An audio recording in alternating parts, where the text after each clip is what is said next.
You have $10,000 in the bank. You also have $10,000 in debt. Most people pay off the debt immediately, and that decision quietly keeps millions of people broke. Not because debt is good, but because they never learned the one number that changes everything. Stick with me for the next few minutes, because by the end of this video, you'll know something most people never figure out in their entire financial lives. Go online right now. One financial guru says pay off all your debt immediately. Another says invest every dollar you have. Both have charts. Both have testimonials. Both sound completely confident. So which one is right? The honest answer? Neither of them, because they're both skipping the one detail that actually matters. And I'm going to show you exactly what that is. Imagine this. Two people start the exact same year, same income, same debt, same savings. 20 years later, one of them is financially free. The other is still working the same job, paying the same bills, wondering where the money went. The difference between them wasn't luck. It wasn't talent. It was one decision they made about a single number. That number is the interest rate on their debt, and understanding it is the difference between building wealth and slowly leaking it. Let's start with the case that should shock you. You owe $10,000 on a credit card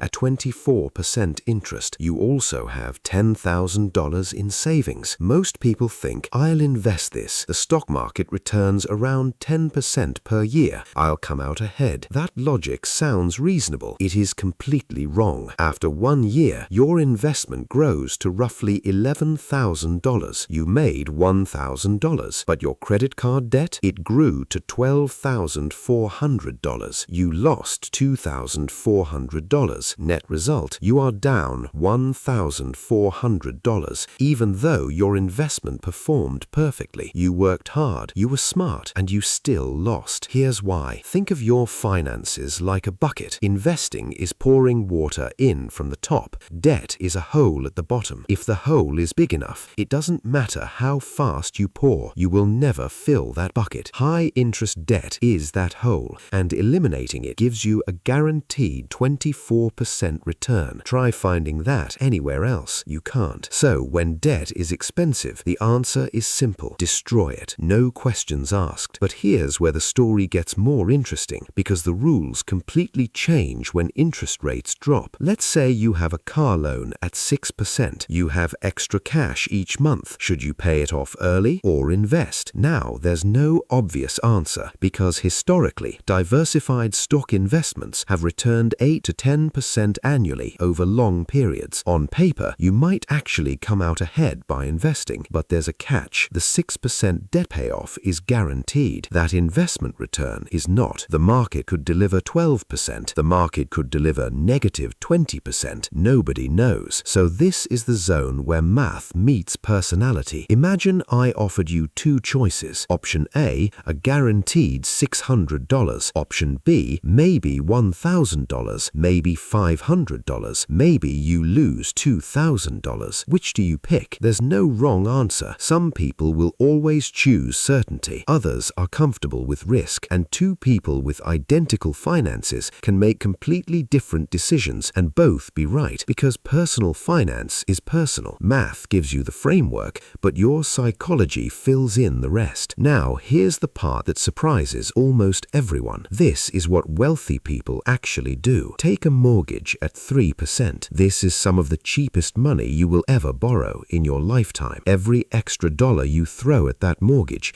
is a 3% guaranteed return. Every dollar invested in diversified assets has historically returned 8 to 10% over long periods. So wealthy people ask a different question. They don't ask, should I pay off debt? They ask, what is the best thing I can do with this dollar right now? And when the answer is my debt costs less than my investments can earn, they choose the investment. This is why high net worth individuals sometimes carry low interest debt for decades, not because they can't pay it off, because paying it off early would actually cost them money. Let me prove it with two real people. Meet Sarah and Mike. Same income, same mortgage payment. Every month they each have $500 extra. Sarah puts every extra dollar into paying down her mortgage. Mike invests the same $500 $500 into diversified index funds. 20 years later, Sarah owns her home completely. No debt, clean balance sheet. Mike still has a mortgage, but his investment portfolio is worth significantly more than what remains on his loan. Mike has a higher net worth, not because he's smarter, not because he took crazy risks,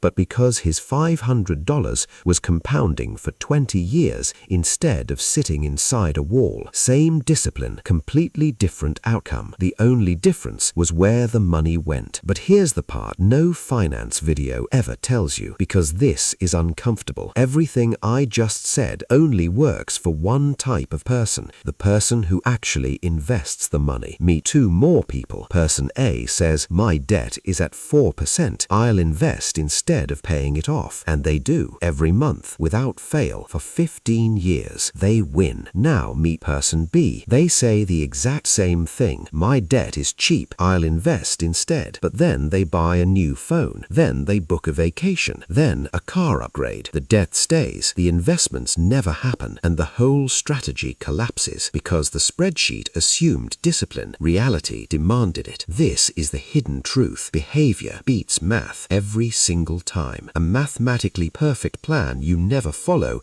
is worth zero. A slightly imperfect plan you follow consistently for 20 years builds real wealth. So here's the simple framework. Look at the interest rate on your biggest debt. Above 10%, pay it off aggressively. That return is guaranteed and nearly impossible to beat anywhere else. Between 5 and 10%, you're in the gray zone. Consider your comfort with risk. Consider your timeline. There's no single right answer here. Below 5%, investing often makes more mathematical sense, but only if you will actually invest the money. And regardless of where you fall on that list, one rule never changes. Keep an emergency fund. Never leave yourself financially fragile just to chase a slightly better return. Jobs disappear. Emergencies happen. The people who build real wealth are the ones who never get knocked completely off track. Quick question before we wrap up. What's the interest rate on your biggest debt right now? Drop it in the comments below. I read every single one,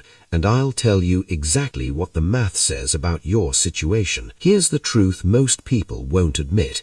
Most people will watch this video and do nothing.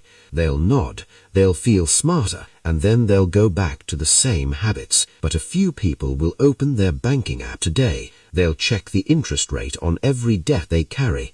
They'll run the numbers, and they'll make one decision differently. That one decision, repeated consistently over months and years, is the gap between the person who retires early and the person who never retires at all. The goal was never just to be debt-free. The goal is to be free. And now you know exactly how to get there. If this video changed the way you think about money, subscribe, because next week we're covering the exact framework for building your first $100,000.